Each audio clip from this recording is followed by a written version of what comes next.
साहेब, आता अलीकडच्या काळात खूप मोठ्या नेत्यांना या ठिकाणी गल्लीबोळात फिरावं लागतंय. त्याचं कारण असं आहे की आपल्या पक्षाचं असणारे, मी परवाही नका नाशिकमध्ये सांगितलं की जे शरद पवार साहेब 1967 सालापासून या ठिकाणी या सगळ्या सभागृहांमध्ये आहेत, त्यांचा करिश्मा कालही होता, आजही आहे आणि उद्या सुद्धा राहील. त्याचंच उत्तम उदाहरण की हडपसरमध्ये आदरणीय पवार साहेबांनी मला संधी दिली, 1,27,000 मते मिळाली आणि ती मिळाली असताना सुद्धा आज या ठिकाणी मी जरी पराभूत झालो असला अगदी 7,000 मतांनी, तरी आता उपमुख्यमंत्र्यांना सुद्धा गल्लीबोळात फिरावं लागतंय, कारण की त्यांचा लोकप्रतिनिधी तिथं कमी पडतोय. लोकप्रतिनिधींनी कामं केली नाहीत, त्याच्यामुळे उद्याची महापालिका डोळ्यासमोर ठेवून त्यांना फिरावं लागतंय. याच्यातच सगळ्यात गमक आहे. त्याचबरोबर हे सगळं होत असताना मी बाकीच्याही सगळ्या लोकांना जाता जाता धन्यवाद देईल.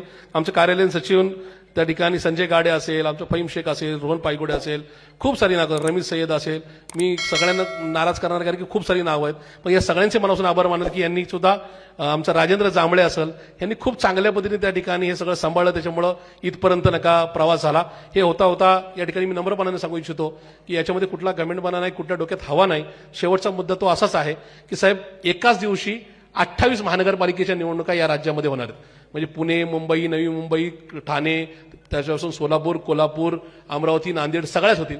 पण मी एक नक्की आपल्याला सांगेल, आणि ह्या सगळ्या, ही जी मोठी टीम आहे ही सगळी, ह्या सगळ्यांच्या म्हणजे अंकुश अण्णांपासून, प्रकाश अप्पांपासून, रवींद्र अण्णांपासून, त्याचबरोबर जयदेव अण्णांपासून सगळेच, अशोक बापू पवारांचा आता साहेब 8 नगरसेवक आता त्यांच्याशी संमत येतील. बापूसाहेब पठारे आणि अशोक बापू पवारांचं कॉम्बिनेशन असं आहे की ज्याच्यामध्ये 8 नगरसेवक मिळणार. त्याच्यामुळे कमल आणि ढोले पाटील असेल, या सगळ्यांच्या आणि तमाम जे काही सिनियर बाकी आहेत त्यांच्या सगळ्यांच्या ताकदीने राज्यातल्या 28 महानगरपालिकेच्या ज्या दिवशी निकाल जाहीर होईल, कारण की मतदान पण एकाच दिवशी आहे पुणे मुंबईचं आणि निकाल पण एकाच दिवशी, या 28 महानगरपालिकेमध्ये आपला पक्ष म्हणजे पुणे शहर राष्ट्रवादी काँग्रेस पार्टी शरदचंद्रजी पवार पक्षाचे राज्यातल्या 28 महापालिकेमध्ये सगळ्यात जास्त नगरसेवक असतील, हा शब्द या निमित्ताने आदरणीय पवार साहेबांना देतो. आणि या ठिकाणी आदरणीय पवार साहेब या ठिकाणी आलेत, त्याबद्दल पुन्हा त्यांचे मनापासून आभार म्हणून या ठिकाणी धावतो. धन्यवाद. जय हिंद, जय महाराष्ट्र, जय राष्ट्रवादी.